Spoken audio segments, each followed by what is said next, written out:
Speaker Alan Peter Cayetano and the honorable members of the House of Representatives, President Maria Leonor Robredo, former Presidents Joseph Ejercito Estrada and Gloria Macapagal Arroyo, Chief Justice Diosdado Peralta and the Justices of the Supreme Court, His Excellency Munter Mahfoud Salim Almantre, and the esteemed members of the Diplomatic Corps, Executive Secretary Salvador Mindaldia, and the members of the Cabinet, mga mahal kong kababayan.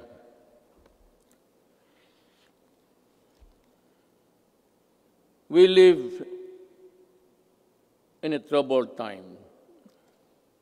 A dream of prosperity for our country was suddenly snuffed by a pandemic virulent virus. No nation was spared. Neither rich nor poor were exempt from the onslaught of this deadly disease. But let us not despair.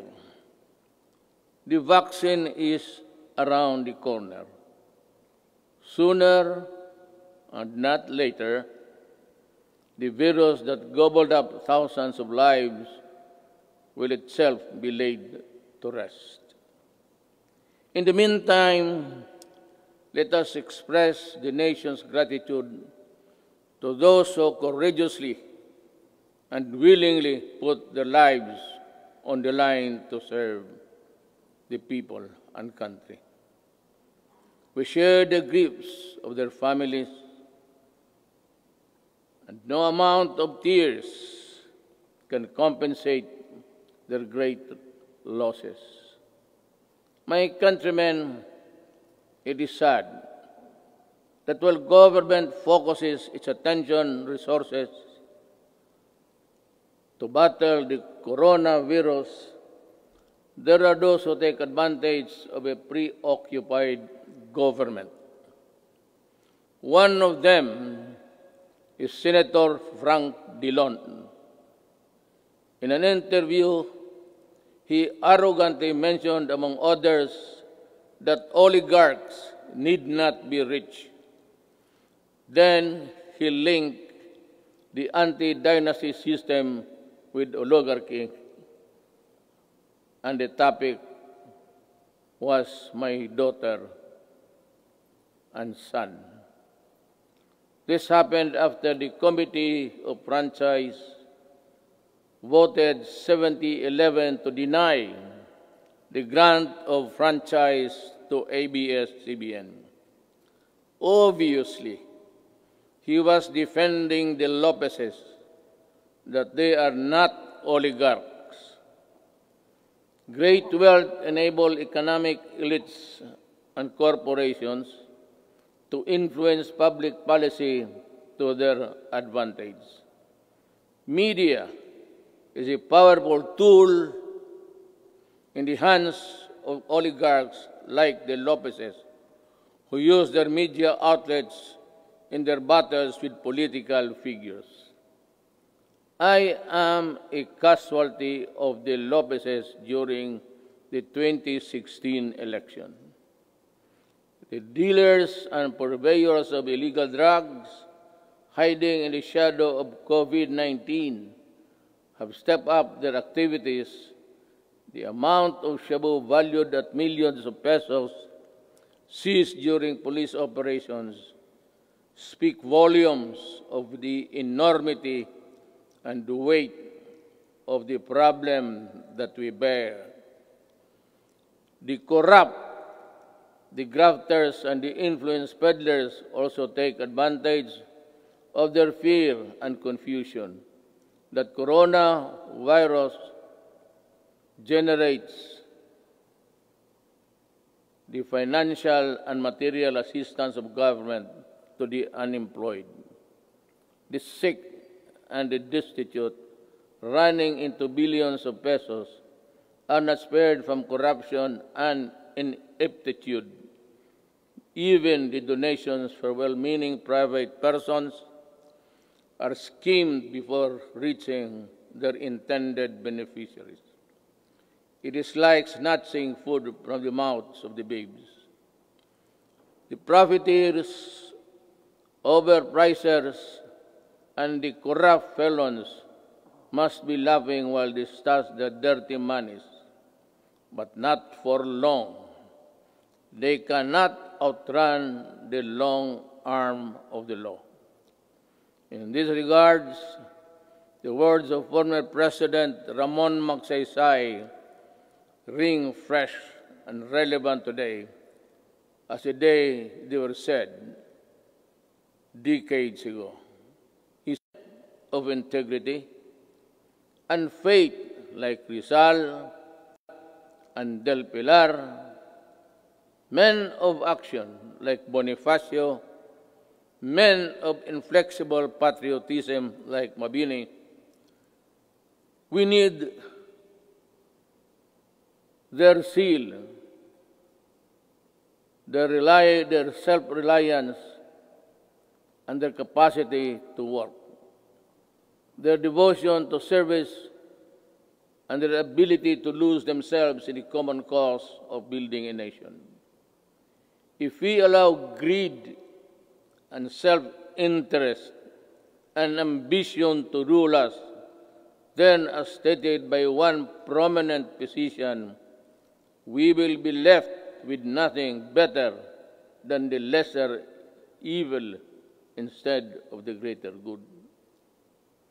In my inaugural address 4 years ago, I said that no leader can succeed at anything of national importance without significance unless he has the cooperation and support of the people he is tasked to lead and sworn to serve.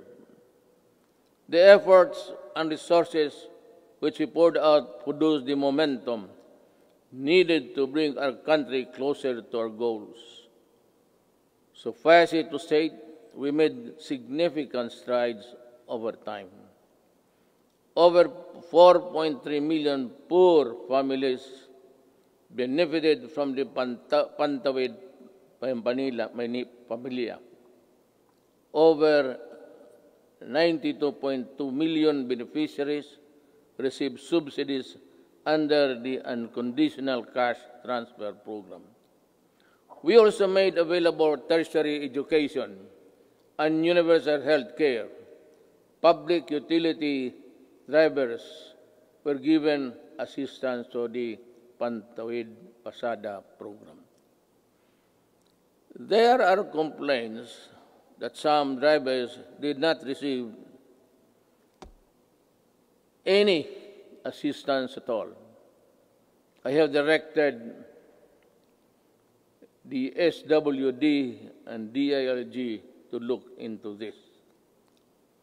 I welcome the passage of the law postponing the barangay and sangguniang kabataan elections. The postponement saved much-needed government funds and ensured the implementation of projects under the current barangay officials. In the hindsight, it also saved us from holding the polls while we dealt and continued to deal with the pandemic. The Malasakit Centers Act has proven to be a great help to our less fortunate citizens needing medical services through one-stop platform in government hospitals. We commend the initiative and work of Senator Bongo in this regard, as well as other significant pieces of legislation as of today. There are 75 Malasakit centers serving Filipinos all over the country. These centers will be of great help in ensuring that our people remain healthy and resilient during these challenging times. The salary and standardization law of 2019 increases the salaries of civilian government workers. I hope that this law will inspire our government workers to perform better and encourage young, brilliant citizens to join public service. I appreciate the law of establishing the National Academy of Sports. We can now give our deserving student athletes the training and the support they need to excel in their chosen field of endeavors. With the commitment of key members of Congress, the Executive Department, the FISGOC, or the Philippine Sports Commission, and the Philippine Olympic Committee, we're bound together with one vision to host the 30th Southeast Asian Games. Our athletes prevailed. More than that, we fostered pride, patriotism, genuine sportsmanship, and camaraderie in our South Asian brothers and sisters. Indeed, we won as one. To our business community and the general public, we assure you that the landmark ease of doing business and efficient government service delivery act has been gaining momentum. We are closer to eliminating over-regulation in government services. Frontline processes, including consular services, processing of building and business permits, and the services of overseas Filipinos and seafarers were streamlined.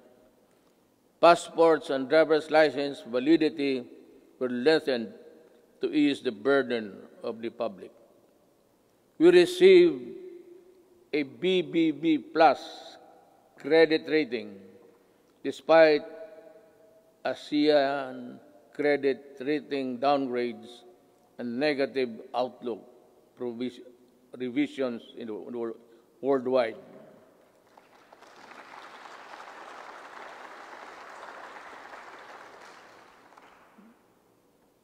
The Japan Credit Rating Agency upgraded us from BBB plus to A minus last month.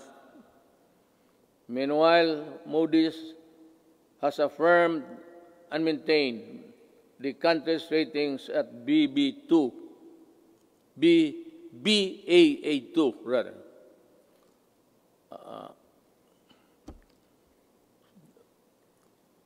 To understand, because with the light I have mine eyesight is not as good as new. Our fiscal position is strong, our economic fiscal management prudent, and our banking system robust. We are in a better position to weather the crisis caused by COVID-19 global pandemic. We have accomplished significant infrastructure projects under the Build, Build, Build program. I will not dwell lengthily on the nitty-gritty of our infrastructure accomplishments. Now, lest I bore you.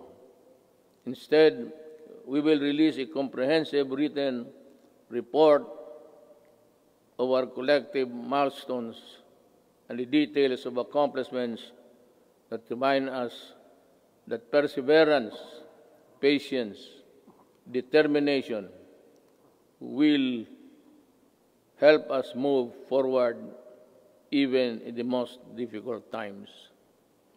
We issued last year the Executive Order number 100, establishing the Diversity and Inclusion Program as national program of the government. We want to end discrimination of persons on the basis of age, disability, ethnicities, sexual orientation, and gender identity and expression, and other character traits. My administration always believed that freedom from illegal drugs, terrorism, corruption, and criminality is itself a human right violation. Part of our efforts to uphold human rights is protection of the rights of children and the right against discrimination. Early last year, I signed Executive Order Number 92, creating the National Council Against Child Labor. Government efforts to protect the rights of children will be amplified to prevent, reduce, and eliminate any form of child labor. Our achievements along this line will have been extolled by an overwhelming number of fellow member states in the UN Human Rights Council during its recently held 44th session last June. Rest assured that we will not dodge the occasion to fight for human rights. My countrymen, there are lessons to be learned from the coronavirus pandemic. It jolted us to realize that gains made after spending so much planning, effort, cost, and time could diminish considerably and quickly for reasons beyond one's anticipation. That it is much easier to destroy than build.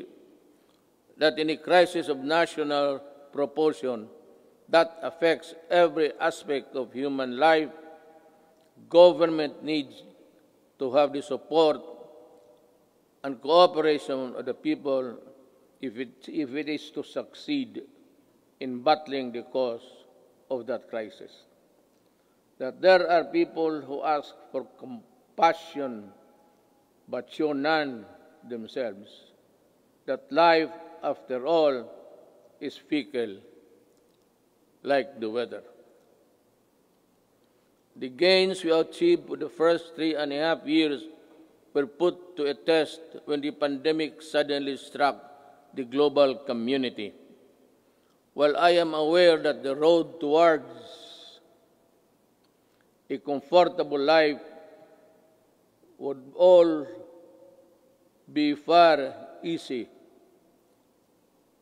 if the pandemic had not occurred, and around the rest of the world we suffered.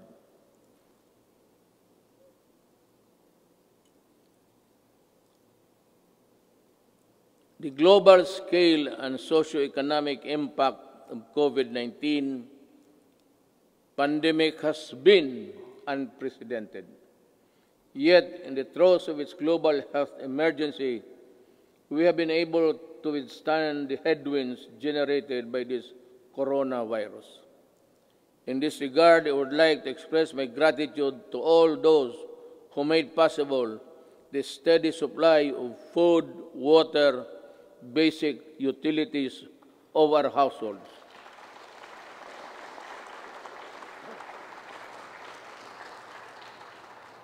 And the provisions of basic social services and financial assistance to our people. Our profound gratitude goes to everyone who helped keep our country's food supply chain running. The valiant soldiers, policemen, and security guards who kept peace and order in our community. The dedicated personnel who kept our essential establishment operational. You showed us kindness and selflessness. You gave us strength. You risked your own lives to serve the greater good in keeping the Filipino spirit of bayanihan.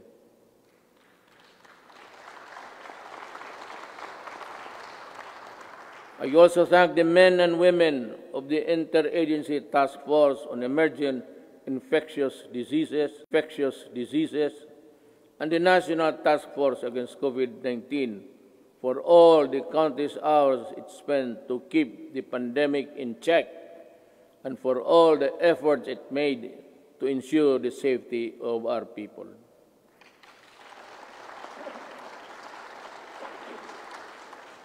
Let me also recognize the efforts of the local government units that step up and initiated their own response measures to contain effects of COVID-19 and its impact to their constituents have been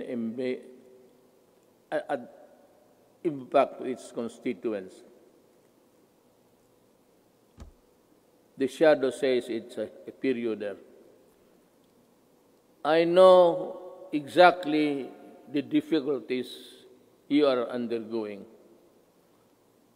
I pray that the officials of each LGU in our country, from the barangay to the autonomous regions, would set aside partisan politics and selfish interests to do what is right and good for all. Likewise,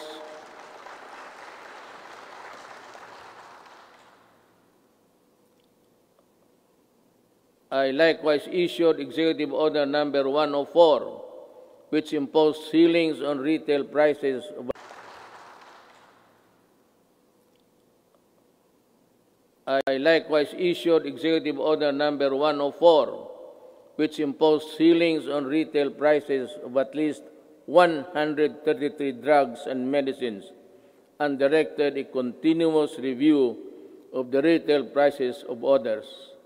This proved to be providential now that we are facing a pandemic. To everyone who helped us in this time of great need, maraming salamat po.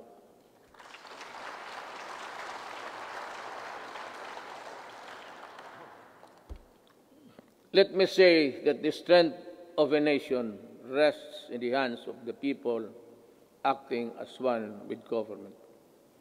In the pursuit of common goals and objectives, when the pandemic struck, I decided to prioritize life over other considerations according to experts. The intervention that the government had put in place prevented as much as 1.3 to 3.5 million infections. To me, even if the numbers were much lower, it would still be and would have been worth the sacrifice we made. Buhay muna bago lahat. We initially encountered difficulties ramping up our testing capacity.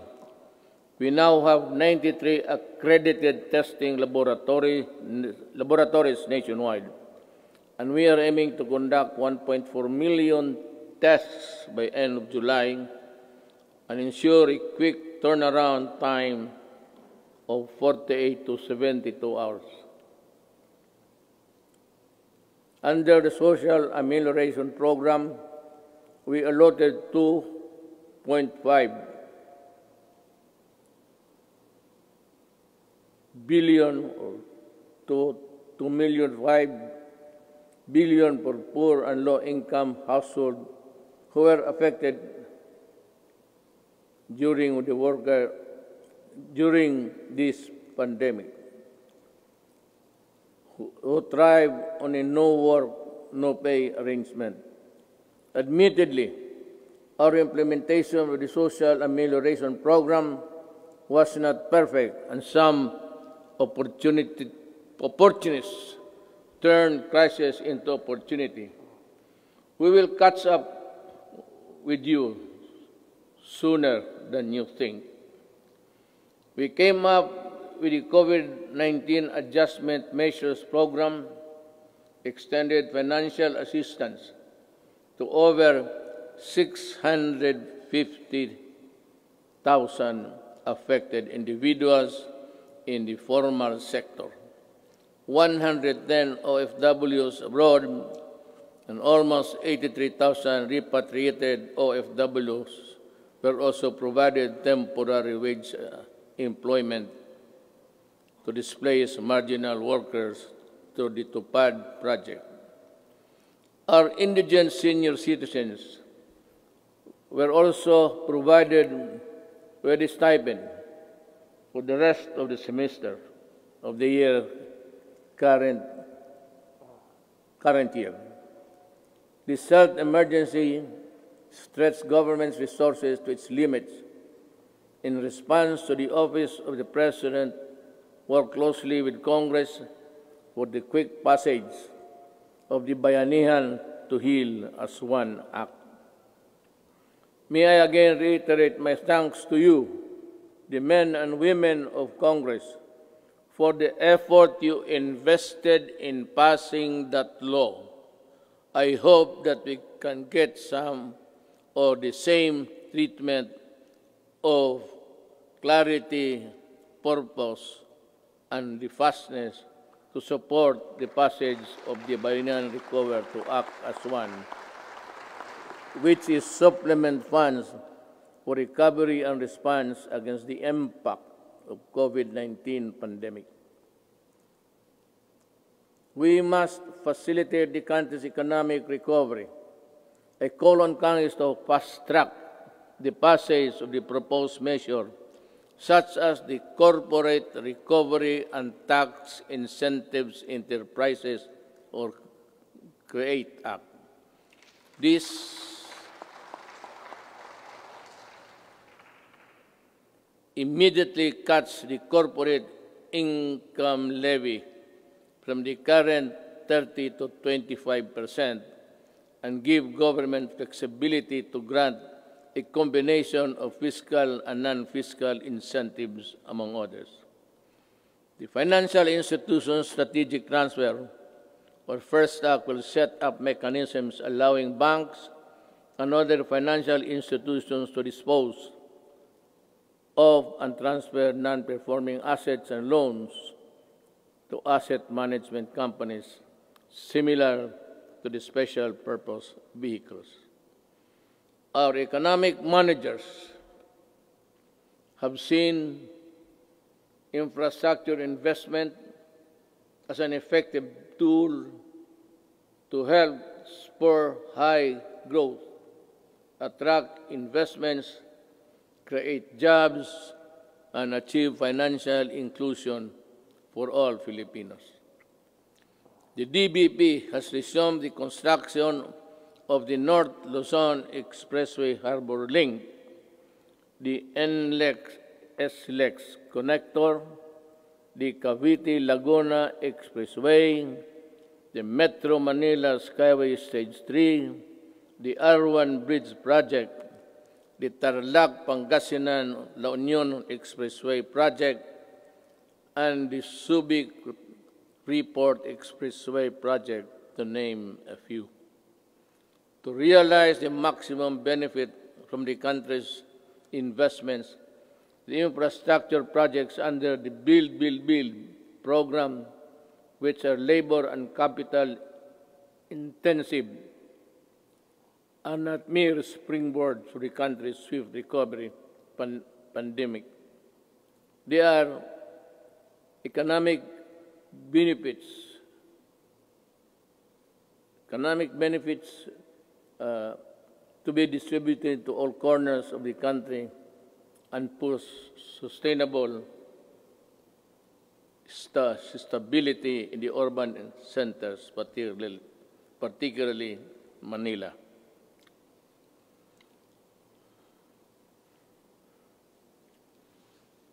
The TESTA launched online mode of livelihood and skills training. There are 71 free online training to help upskill trainees for the right opportunities. I asked TESDA to come up with special training programs to retool our OFWs so they can find employment opportunities here and at home. I am also calling on the CHED for scholarship programs for the qualified dependents of our OFW. I direct the Department of Agriculture and DTI to come up with the agribusiness and entrepreneurship projects to help displaced OFWs rebuild their livelihood. Further, I ask the Land Bank and other government financial institutions to continue providing low-interest loans to our OFW. Sa mga kababayan ko na naghihirap sa ibang bansa, nandito na ang inyong gobyerno para matulungan kayo at inyong mga pamilya, lalo na sa panahong ito.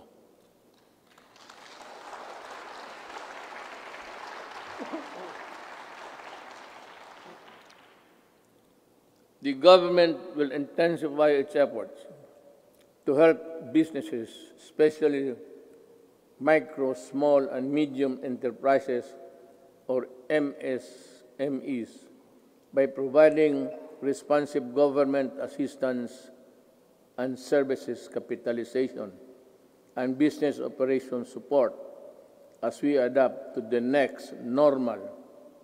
Nananawagan po ako sa ating mga lessors.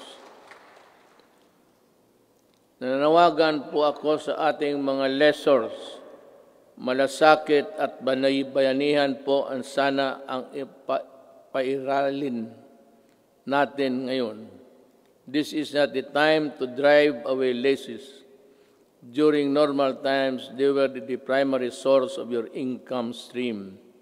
Now, it's time to be fair and compassionate. Come up with an amenable arrangement with your tenants. Huwag po natin silang pagtabuyan, tanggalin ang tubig, kuryente at bubong. Commercial establishments are requested to give grace periods to allow deferment of payments, especially for MSMEs that were forced to close down during the quarantine period. Let us help them recover.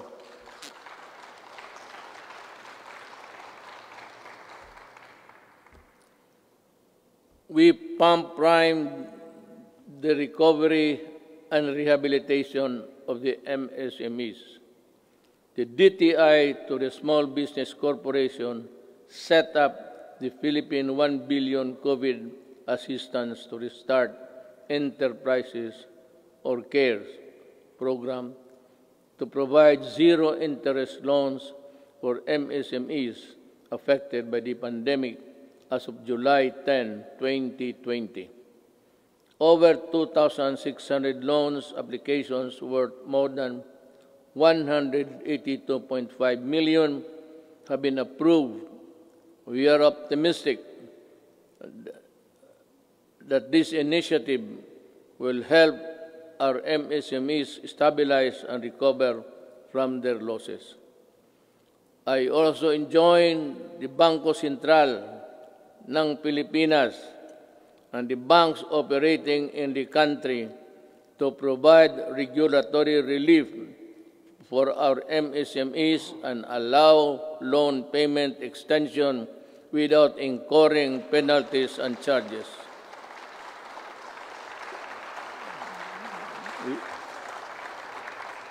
We need your help to prevent the collapse of companies saddled with accumulated amortization and payables caused by closure of their businesses at the height of the strict quarantine periods. As we embark on this effort towards inclusive recovery, we should acknowledge that all forms of government support will go to naught if the new MSMEs do not thrive because of lack of consumer support. Ito ang panahon para suportahan natin ang ating mga kababayan na nagdinegosyo at gumawa ng mga produktong sariling atin. In the same manner, in tourism and recreation industries, which are among the hardest hit by the pandemic, count on our full support while we slowly try to put the fun back in your local travels. The national government agencies and LGUs must harmonize their policies to boost tourism, ensuring everyone's well-being. We enjoin our people to help boost the economy by traveling locally.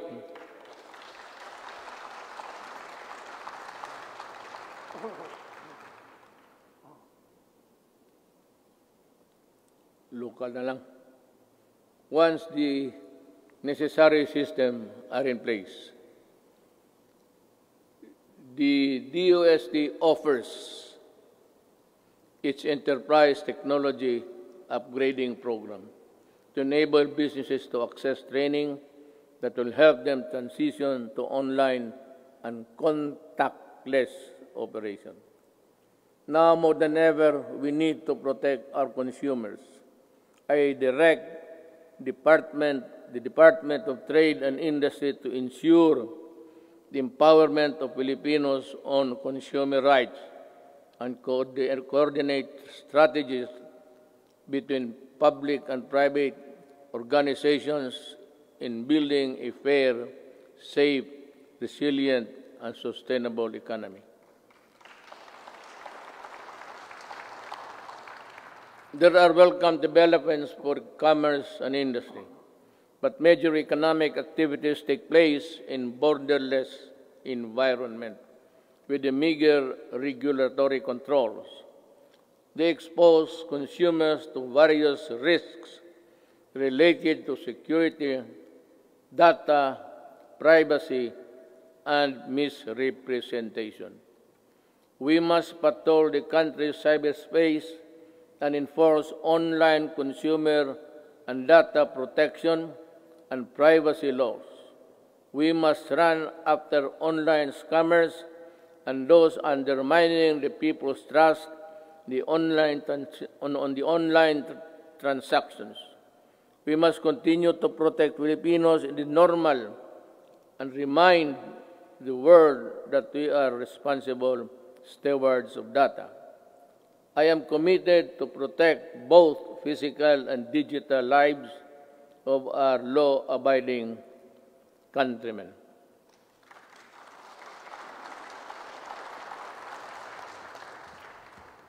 The national government shall lead the way in our transition to online systems. I reiterate my call for all government instrumentalities to implement systems that shall make physical queuing a thing of the past.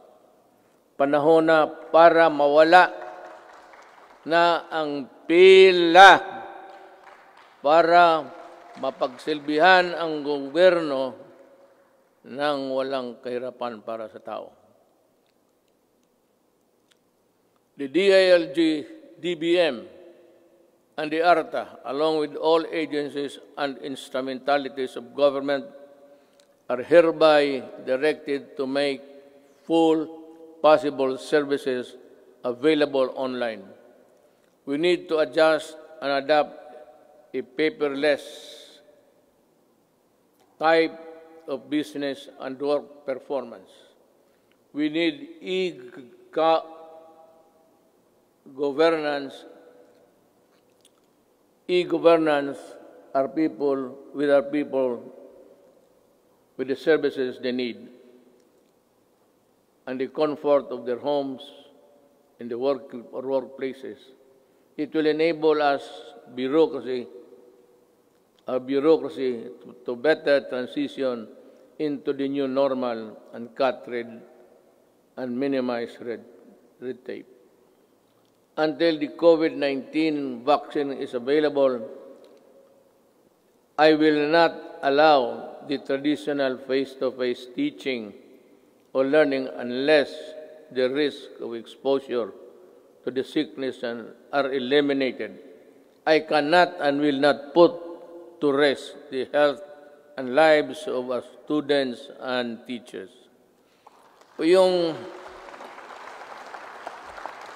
About 2 weeks ago, I seem to have said that I would allow the face-to-face classes to resume. But we were talking actually of January, because my thinking is that by September, we would have the vaccine. How to get it from the producers or from other governments is really something which we have to deal with, because everyone, it's a global need, and everyone will go for it. But let me just mention it in passing that about 4 days ago, I made a plea to President Xi Jinping that if they have the vaccine, can they allow us to be one of the first, or if it's needed, if we have to buy it, that we will be granted credit so that we can normalize as fast as possible. Life that is lost is lost forever. Courses that are not substantial can be supplemented. Education that is delayed can be recovered. We must implement online learning, modular learning, and TV and radio-based broadcasts, which students coming from different backgrounds can avail. DepEd will provide the printed modules for those who cannot afford online learning. In support of the Learning Continuity Program through blended learning, we plan to increase the number of schools with ICT equipment in the coming months. The DepEd and the DITC are building up the public education network or PEN that will connect all public schools and DepEd offices nationwide. We will prioritize the connection of all last-mile schools and those with no electricity supply can have it via satellite and energized via solar panels.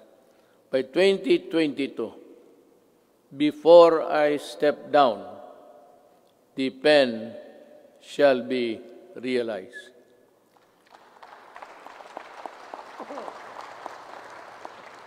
I'm referring to the program. I will do it. TV frequencies reverted back to government for whatever cause or reason shall not be used exclusively to the exclusion of other persons or other dummies to cope up with the demand of the next normal. This will be used to provide uninterrupted quality education to our children in our shift to e-learning. I am directing Secretary Guevara, Secretary De La Peña, and Secretary Onasan, in collaboration with Secretary Briones and Secretary Abisado, together with Secretary Dominguez, to come up with an integrated program and implementation mechanism to ensure that these TV frequencies are fully utilized by government through the facilities of the PTV4 for the utmost benefit of the Filipino people.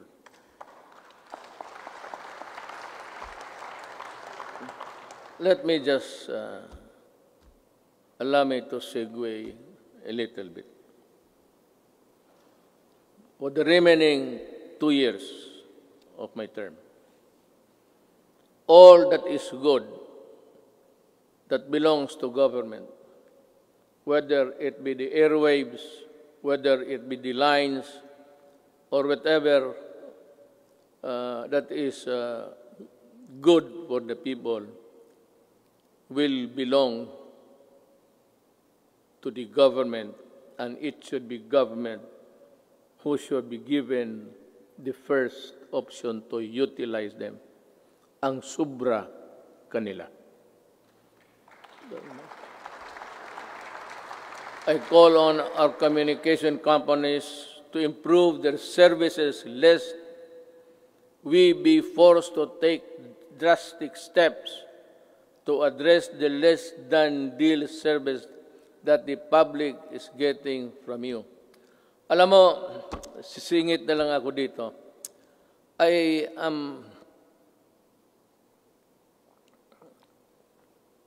sometimes you are government pictured to be weak and incompetent because we cannot really force our mandate. Alam mo itong nagbibigay ng mga public services, you better improve. Huwag naman ninyo kaming pahintayin 10 taon bago kami makakamit ng mga services that the other countries are enjoying. If it's just a question of added capitalization or the infusion of money, go and look for it. Maghanap kayo, because if you are not ready to improve,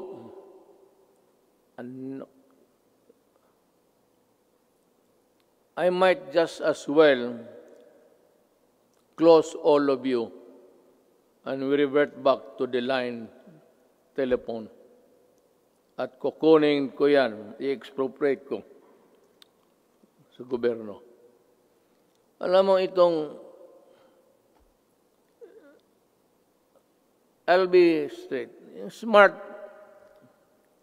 pati itong globe, ilang taon na ito? At ang sagot palagi sa akin, the party cannot be reached. Nasaan pala pumunta yung yawa na yun?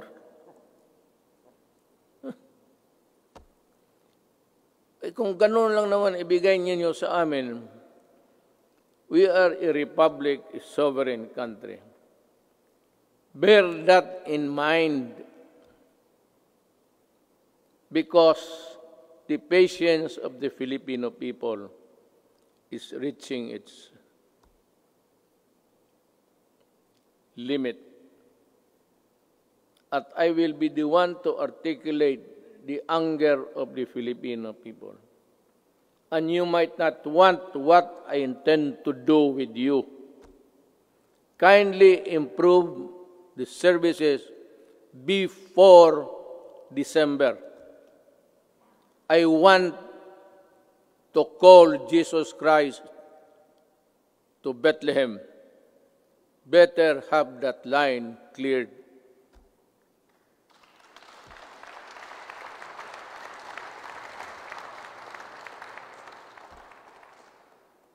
Alam sa totoo ang adre na po, ano ako sa inyo.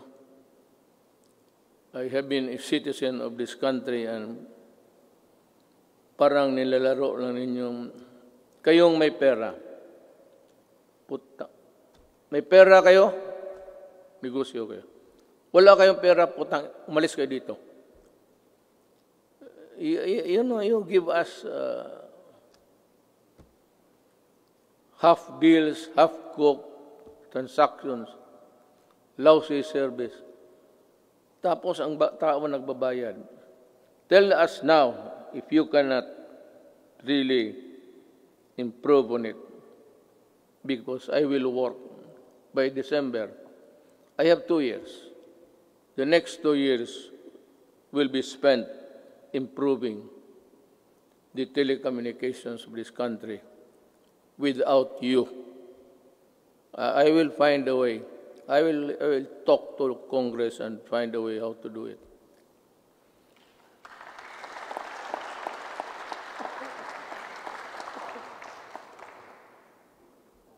Last year, I said that distributing economic business activities is imperative to our country's sustained and equitable growth. Today, I reiterate that statement. I issued Administrative Order Number 18, directing concerned agencies to strengthen the development of special economic zones in areas outside Metro Manila. I also issued Executive Order Number 114 to institutionalize the Balik Probinsya Bagong Pag-asa program. This consolidates and refocuses existing economic and social welfare programs, activities, and projects toward the countryside. It is also an international agency council headed by Executive Secretary Salvador Medaldia, which will create a framework for the effective implementation of the project. Kung hindi ninyo ako naiintindihan sa sinabasa ko, mas lalo ako.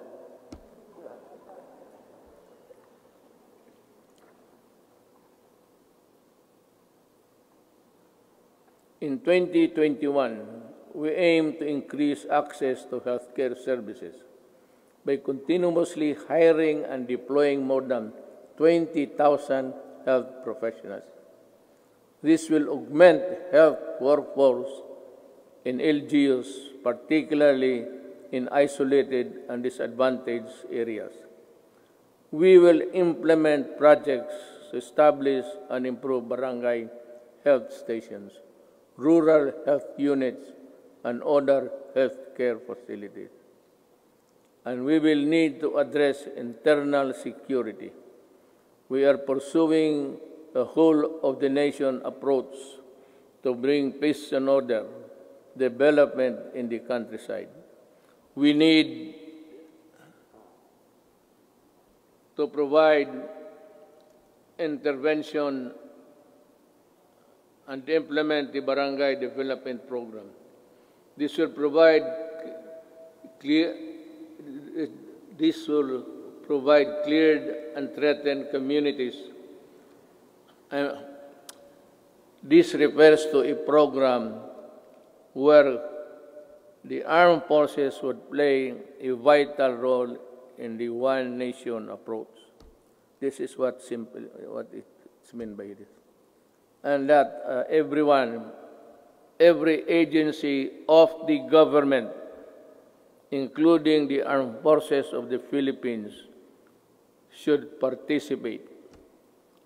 And I am aware of the skirmishes and the assassination of our soldiers. And I said, correct this so that we can proceed with the barangay implementation as fast as possible. We have made significant strides in the past 4 years, but we need the support of local government leaders. We need your help to implement the Barangay Development Program. Certain sectors expressed concern when I declared martial law in Mindanao and its extension 3 times. But 2019 ended without my office requesting any further extension. Martial law in Mindanao ended without abuses by the civilian sector, by the police, by the military. It ended because this time I know that they know how to love the country. I thank Congress for the support to these administration programs. Congress has been very productive, but much more remains to be done. You know, actually, my speech, if we followed it carefully, it's all a plea to Congress to do this, to do that, to make a law or craft a whatever. And this one, I strongly urge Congress to pass a law establishing the Department of Overseas Filipinos solely on addressing the concerns of Filipinos abroad and their families. I reiterate this swift passage before this. Kawawa kasi itong ating mga overseas. If it's only an office there in the Labor Department, they are overworked or for whatever reason, their needs, their pleas are not really attended to with dispatch and with care. OFW, pati itong ano ngayon, ito yung sinabi ko kanina, I will go for it. We will need it to help them. I reiterate the swift passage of a law reviving the death penalty by lethal injection for crimes specified under the Comprehensive Dangerous Act of 2002. I did not hear so much clapping, so I presume that they are not interested. Wala kang...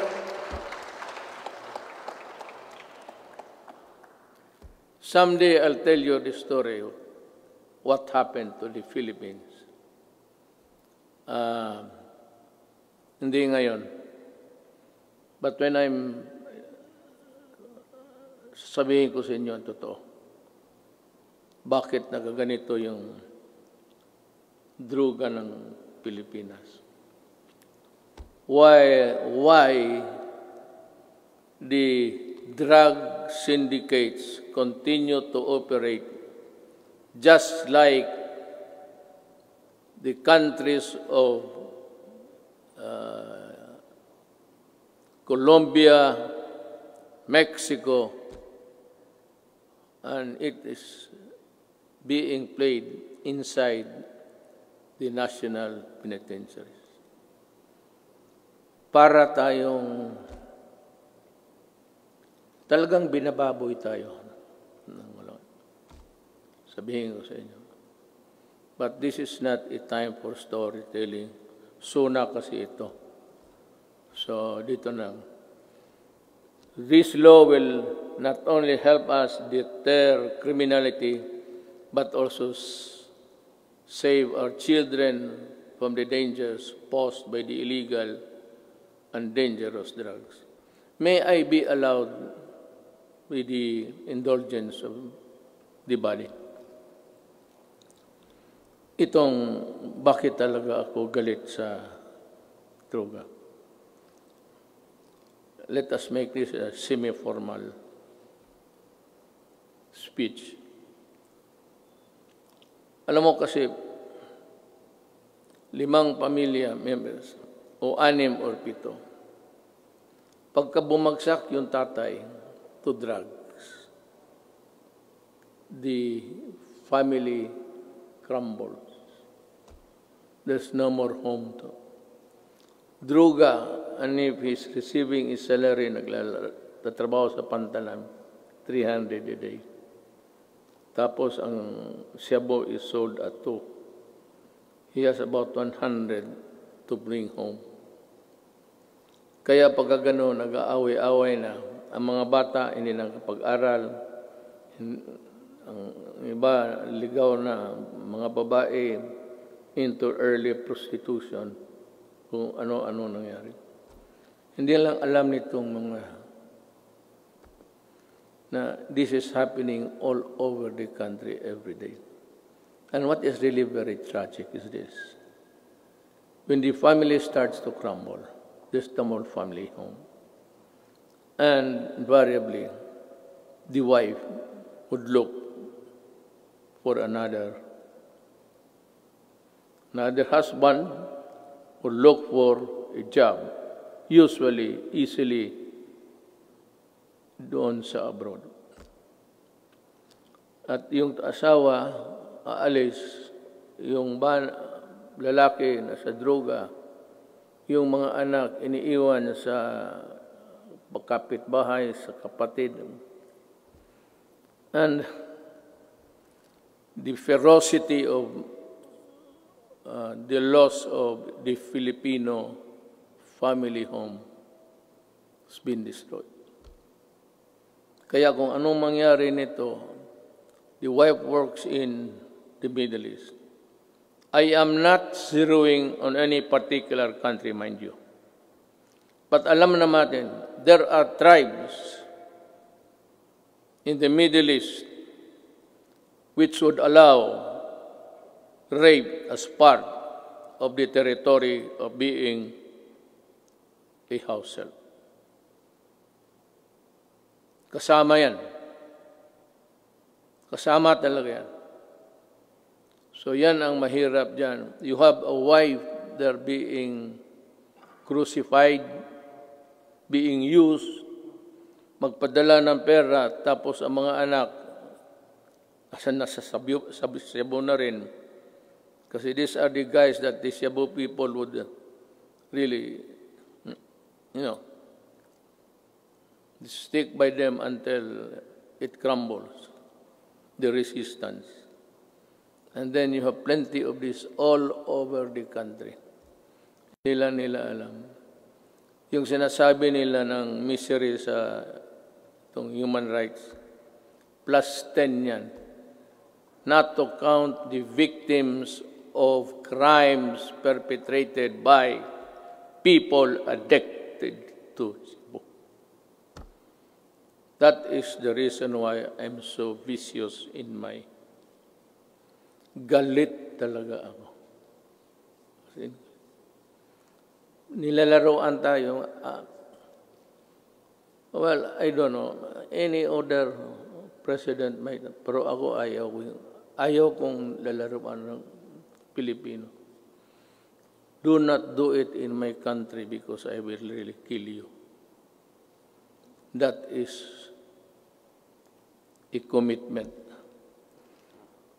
Owning safe, decent, and affordable housing is every Filipino's dream.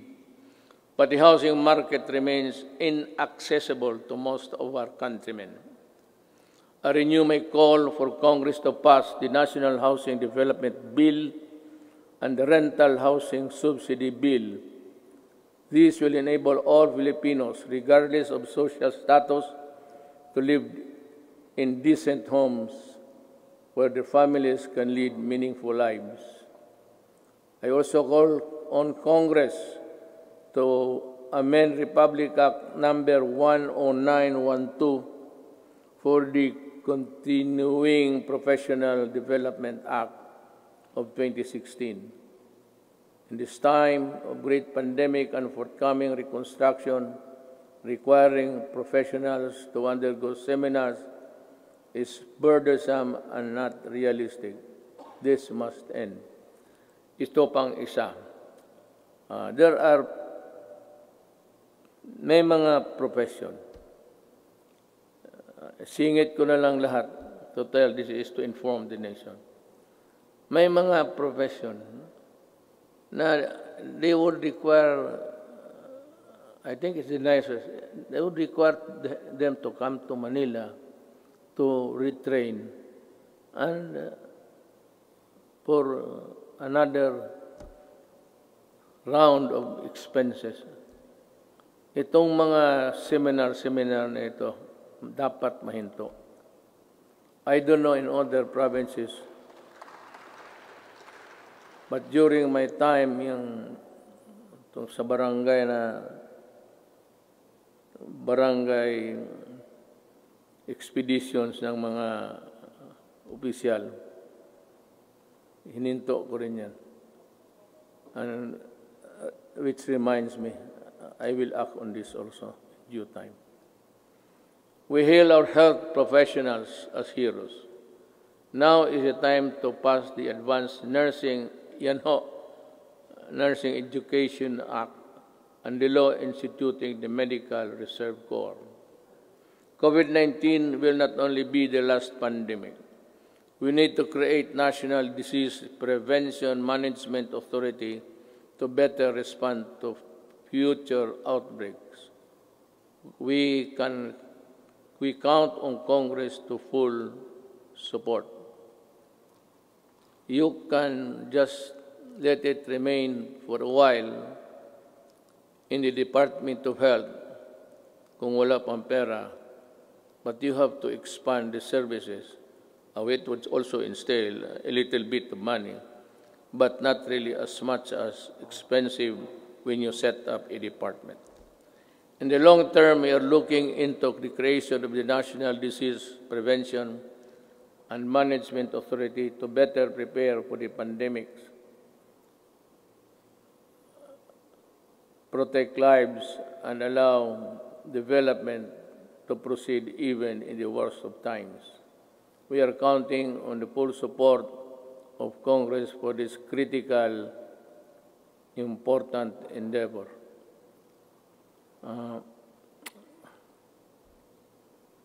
I don't know, but I leave it to Congress to really. It's another department. There seems that it could be a multi-layer, redundant thing between the health and the proposed department. I call on Congress to prioritize the passage of a law for the unified system of separation, retirement, and pension, and of the military and uniformed personnel, without, however, diminishing the benefits that our uniformed personnel are entitled to under existing laws.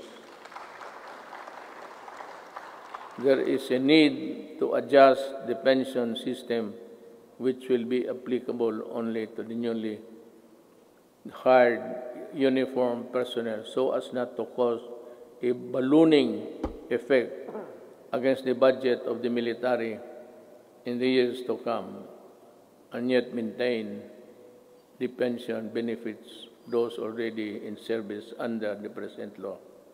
This issue needs a solution now. Umpisa natin ngayon para hindi na maging problema sa sunod na mga taon.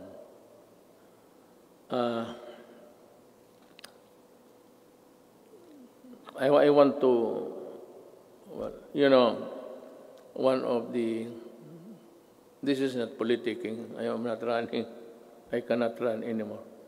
Yung dinoble ko yung sweldo ng police pati army, it was really a clarion call para for them also to have a decent life and that they're able to get the things which ordinarily cannot be reached by any government employee. Ang akin doon is yung corruption. That maybe it might be a vain attempt, but maybe dagdagan ng sweldo para it would be a hedge against corruption. We must also modernize the Bureau of Fire Protection and the Bureau of Immigration with urgency. Alam mo, sa Davao, and if you go there, I can show you, one of the serviceable trucks, fire trucks that we have in the city of Davao. Of course, ang city meron ng sarili, aside from the Bureau of Fire, which is really national. Meron yung Bureau of Fire, would you believe it, serviceable still. Ang pangalan ng truck is Studebaker. ang katawan, ang talagang matatag ang katawan. Kaya ang makina isuso. Pero okay pa rin. It can put out. But, totoo. This is how this Bureau of Fire issue medyo na overlook natin ng matagal. I emphasize the creation of the Department of Disaster Resilience and our people's safety, which cannot be delegated to any council or commission. Equally important is the establishment of evacuation center in every city, province, municipality throughout the country. We must act before another major disaster shakes into action. Problem is disaster and even a fire. This cannot be made a study for projection when the earthquake would suddenly come and make a big crack there. Hindi natin alam talaga. Ang ibig kong sabihin, this will require more than just one brainwork kung paano talaga itong how to prevent or avoid disaster. It would be, by the way, just before starting, I was tempted to say it, pero baka magtindigan kayo. It will be all right for me if Bongo will just stay. Wala akong problema.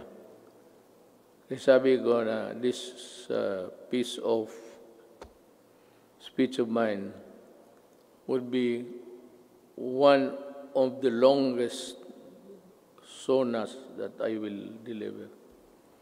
Nakita ko yung page pagbigay sa akin.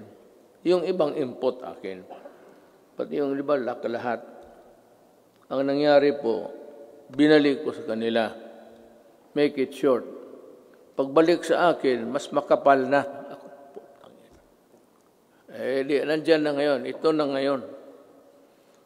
The responsible extraction and equitable distribution of natural resources remain among my non-negotiables. I reiterate the need for the passage of the National Land Use Act, which has been pending for decades. Pakisilip lang ho ninyo yan. For the rest of my term, I hope to see concerted efforts in protecting the environment. The rehabilitation of Boracay Island showcased our resolve to safeguard the environment.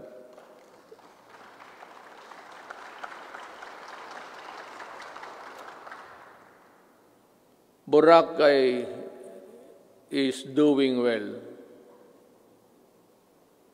because of its scenery. If it's only a coconut and a black sand, white sand and water, wala yan. Pero you add the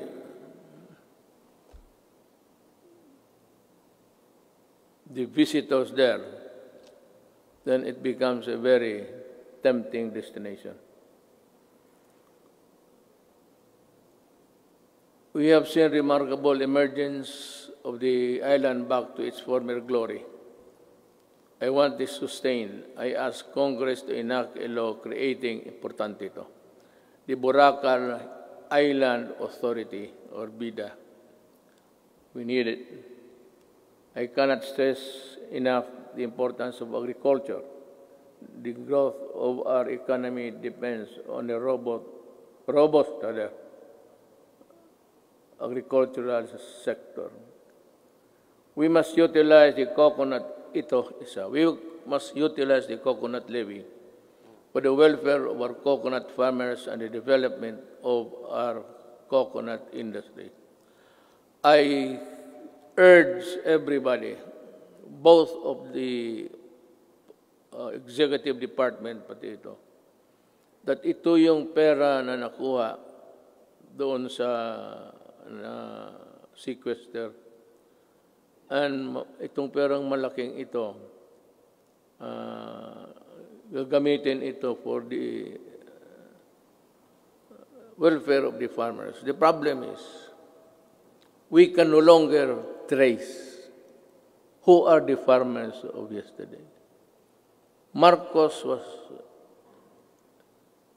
is a distant star. We do not know. Ako alam ko because we had a little piece also that was covered by the land reform. Hindi na natin malaman kung sino ang may-ari. So I think Congress should look again and try to sort out how best the money can be utilized. I will not make any suggestion, but I leave it to Congress to decide what to do with it.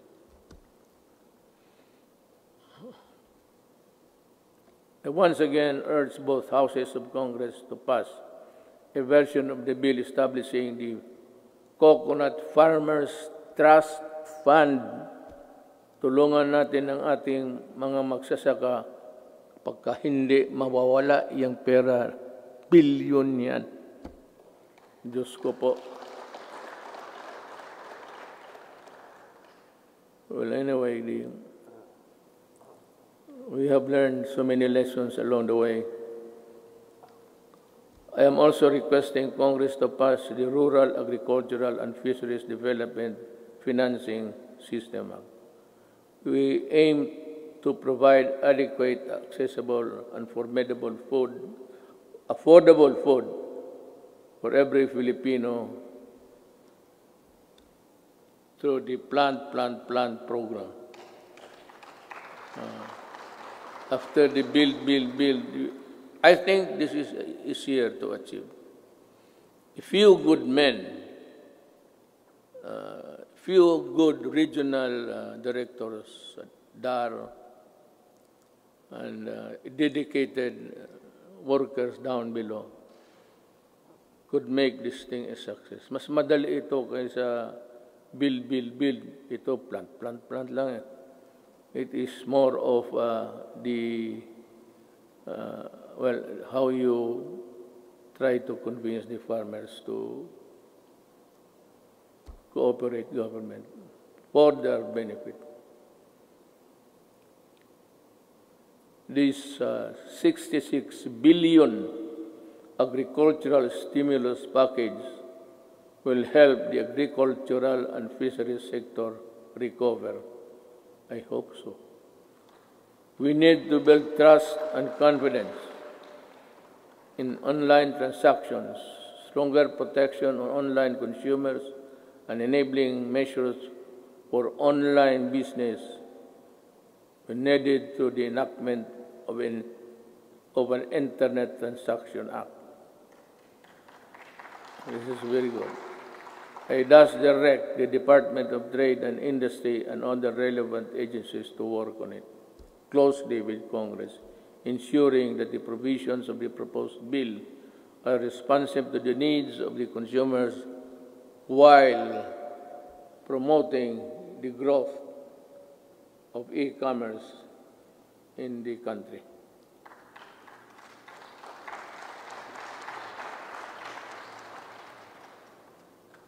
If you are tired of clapping, you just say so I can make a shortcut. Pabilisan lang. On the path of better governance, we travel with other partners, both old and new, have helped bolstering the antiquated public health system, for bringing home a load of Filipinos overseas, for filling in supply gaps for crucial medical supplies and equipment and staple food. For these and many more, the Philippines thanks all friendly nations. We will never forget your kindness and your timely support. Within ASEAN and beyond the Philippines, we will continue to work with partners to address global perils and ramp up cooperation to secure for our peoples greater peace, progress, and prosperity. The Filipino nation claims its rightful place in a community of sovereign states. Thus, we will continue to pursue an independent foreign policy. Let me be very clear about this. May I cut my prepared speech? Alam mo, I read a little over 3 weeks or last month na the Americans intends to go back to Subic. I'll just put on record my thoughts. I have nothing against America. I have nothing against China. But if you put bases here, you double the spectacle of a most destructive thing. Just like Manila during the Second World War, during the retaking of this city, one of the most devastated cities in the world. Ayang maglagay-lagay ka ng base at this time. This will ensure, if war breaks out, because there would be atomic arsenals brought in, this will ensure the extinction of the Filipino race. We work without fail to protect our rights in the South China Sea, neither beholden nor a pawn to anyone. We broaden the boundaries of Philippine diplomacy. We build productive ties with everyone willing to engage us on the basis of equality and mutual respect. And we redefined our relationships with our most important partners, placing the country in a far better position to advance our interests in an evolving regional order and emerging global problems. Now,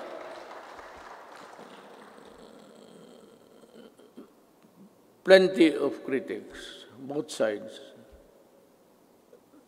claim about nothing has been done to retake forcefully or physically the South China Sea.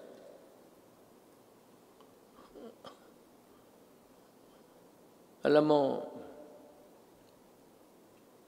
unless we are prepared to go to war, I would suggest that we better just call off and treat this, I said, with the diplomatic endeavors. China is claiming it. We are claiming it. China has the arms. We do not have it. So, it's simple as that. They are in possession of the property. You remember the property, your lawyer, property rights. They are, it has nothing to do with the Philippine laws on property. But it's akin to, they are in possession. So what can we do? We have to go to war. And I cannot afford it. Maybe some other president can, but I cannot. Inutil ako dyan, sabihin ko sa inyo. And I'm willing to admit it. Talagang inutil ako dyan. Walang magawa. I cannot. The moment I send my Marines there at the coastal shores of Palawan, tinamaan ng cruise missile lahat yan. Hindi pa nga set sail yan eh. Sabog na. Let me see again that the victory in a global battle against COVID-19 would take longer than we expect. Everyone's cooperation is needed. I know that you have, the Filipino people, have sacrificed a lot, but we have no other choice but to work together and to do even more. I must admit that our actions have been far from perfect. Totoo yan. I admit it. And there could be improvements here and there. But all of us in government, including myself, assure you that we will not stop until we get things right and better for you. I know that many of you are worried not only about health and safety, but also about our ability to move around and ride public transportation.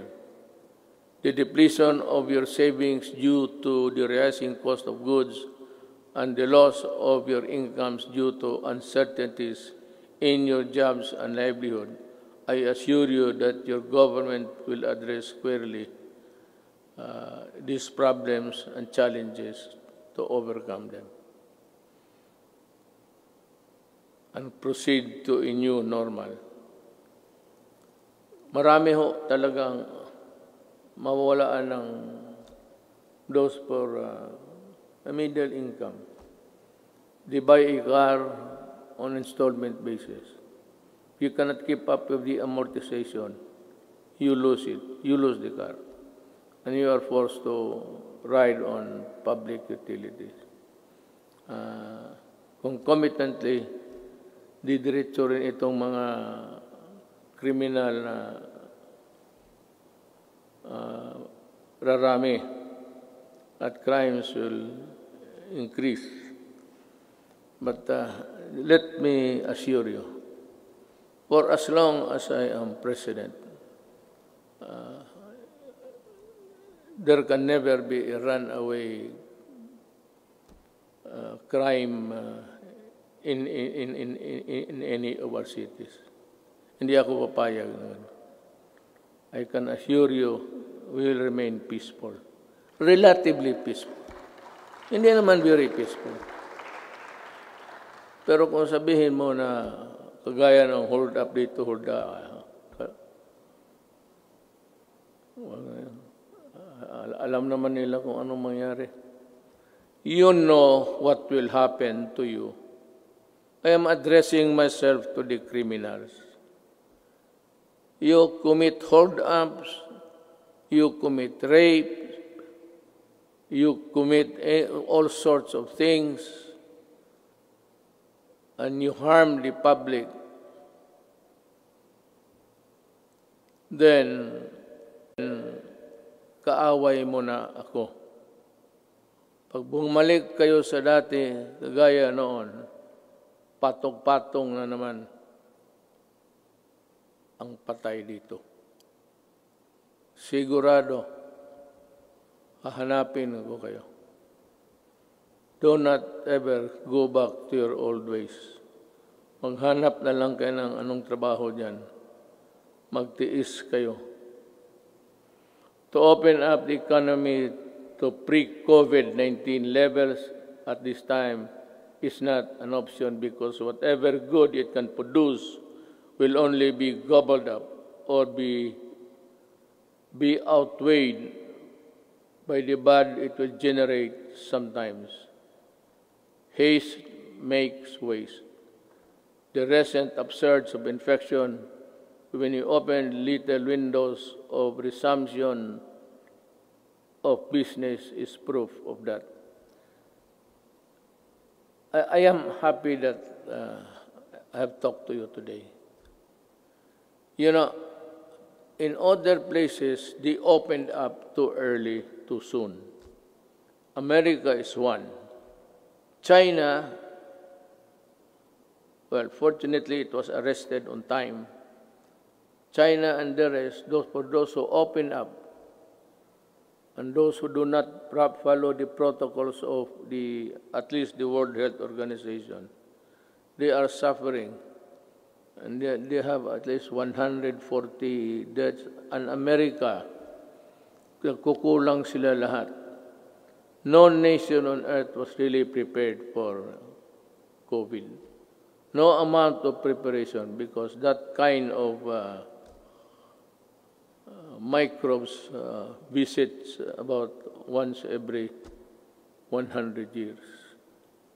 Wala man yung mga tatay natin. What they suffered was Second World War. But tayo, we are not ready, and therefore we will not gamble with the lives and health of the people. Certainly no one would want to end up in the negative side of the equation. Not me, not us. All I ask is that you continue to put your faith in your government and work with us in achieving what is best for the country and our people. Together, let us do, mahirap basahin kasi dito, the most that we can to ensure that this health, safety, and well-being of every Filipino, especially those severely affected, are taken care of. Together, we shall fight this pandemic with the same fervor as our campaign against illegal drugs, criminality, insurgency, and corruption in high places, and entrenched parochial interests.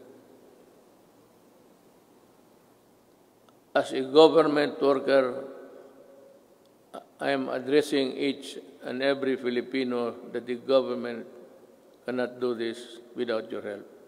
More than ever, we need to reinvigorate the deep-seated Filipino spirit of pakisama and malasakit within each and every one of us. We are being tested as a people and as a nation. Worse times loom ahead. But I do hope that this spirit of solidarity and unity will serve as a drumbeat to which we shall march in unison in our quest for the light at the end of the tunnel. I appeal to each and every Filipino, let us take care of one another. Ito ang panahon para magtulungan, hindi panahon para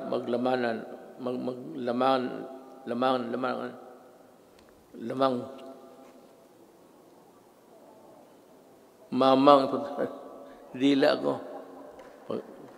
Hindi maglamang at pagkakaisa.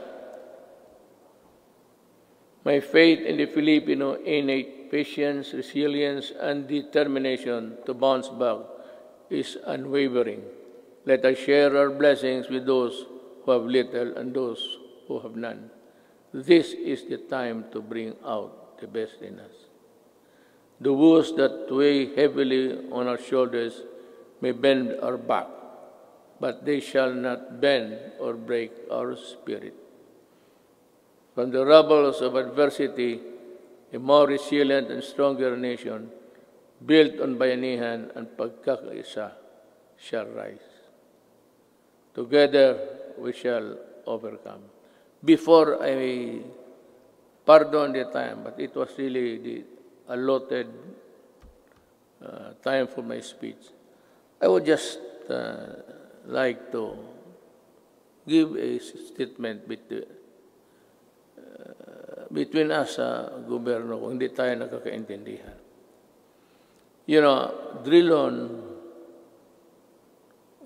extended, he was defending. I would like to ask Drilon, were you a part of Accra when this contract of Ayala Water was being drafted? And why are you fumigating? Bakit kasi ikaw lang ang galit? Nasabi mo na dynasty. You are a hypocrite. You know that you cannot pass an anti-dynasty law. Ikaw nandyan sa Congress, ikaw ang mauna dito. But you know, take it against me for protecting my country is something which I really resent. Alam mo, you describe using the dictionary the synonym ng mga oligarchy, kung ano. Then you proceeded to characterize everyone, every name, and then said that oligarchy is not bad at all, because not all oligarchies are bad. True. But ito, to my countrymen, the oligarchy that exists in this country is the oligarchy that existed during the Spanish time. And the Spanish lands and the friar lands and all the benefits that were passed on to the insulares who did not go back to Spain or to the Spaniards and into their... But that was long ago.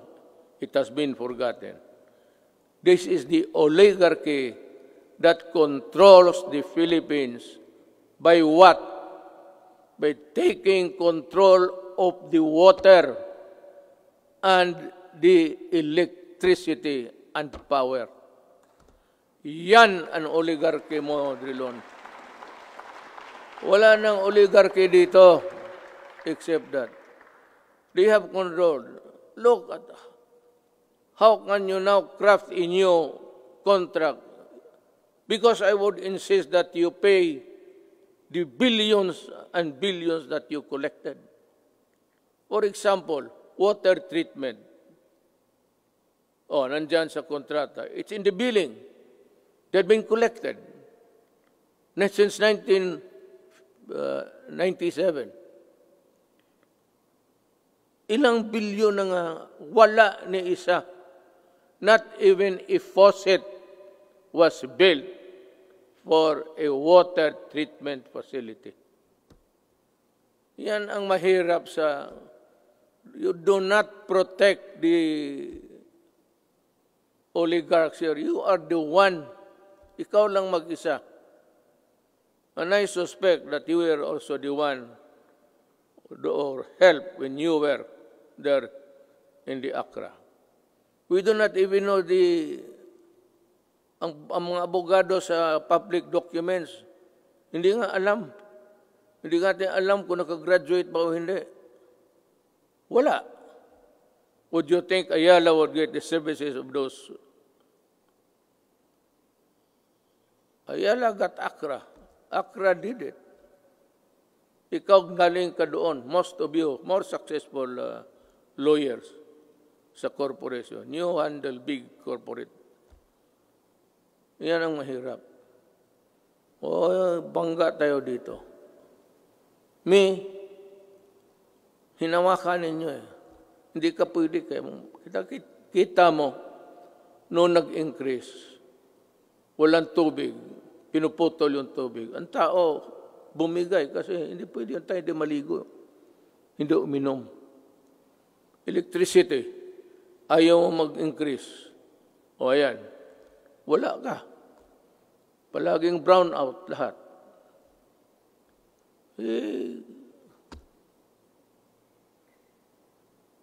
I'm sorry, but I have to say this to you.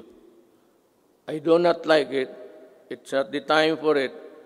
But since it is the time for the SONA, for people to know and people to really get the facts, then, and the right of the people to be heard. Tayo na naman ang tao magsano. Hinawakan ninyo yung tubig, pati electricity. Yun ang oligarchy. Kaya ako sinabi ko noong kumpanya, corruption is not here. Yung mga customs, maliit yan. It's there upstairs. And I was really unprovidential. Dumating yung panahon na hindi ko hiningi. Then I saw the contract. Noong nakita ko yung contract na, Saka yung linya na ano, yung choice, yung linya ng ano, it belongs to government. The best of the transmission lines, whatever, government gets it first before anybody else. Thank you. I am through.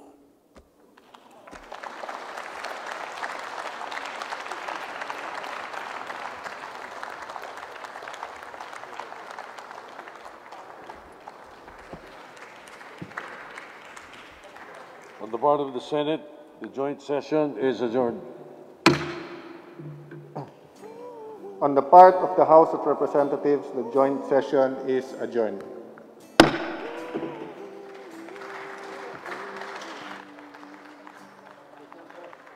Ikaw umaatras sa sakit na marahas. Kailangan mong magpalakas para sila'y mailigtas. Buwis ang iyong buhay, handang matanggap pag ika'y mamatay. Asawa't anak na hindi masilayan, pamilya mong iiwang luhaan. Masdan niyo ang mundo, isip ay mulat, magigising ang lahat. Paglaban niyo ang mundo, kung magkaisa ang lahat, hihilom ang sugat.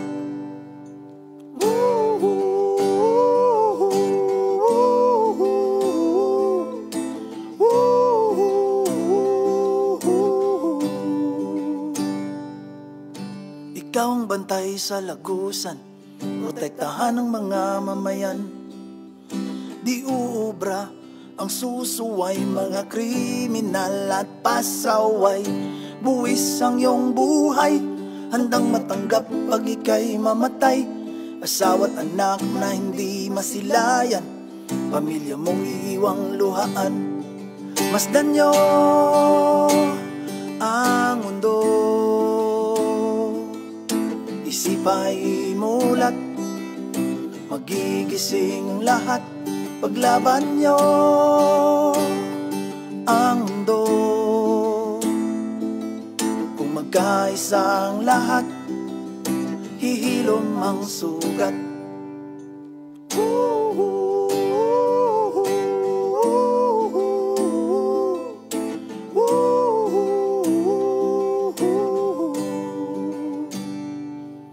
Problemadong liderato, sinasalong lahat na reklamo.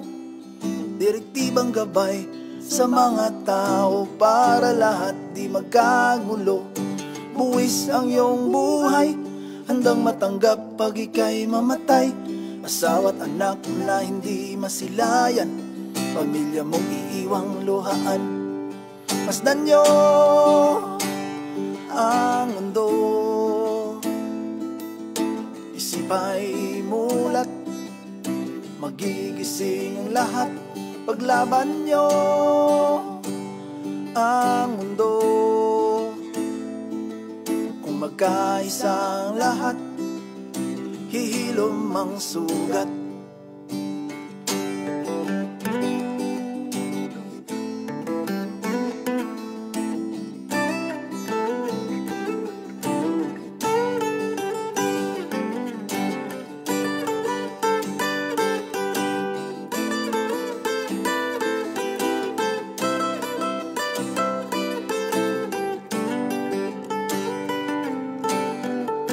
Salamat sa inyo, dama naming pagod na kayo. Saludo sa inyo,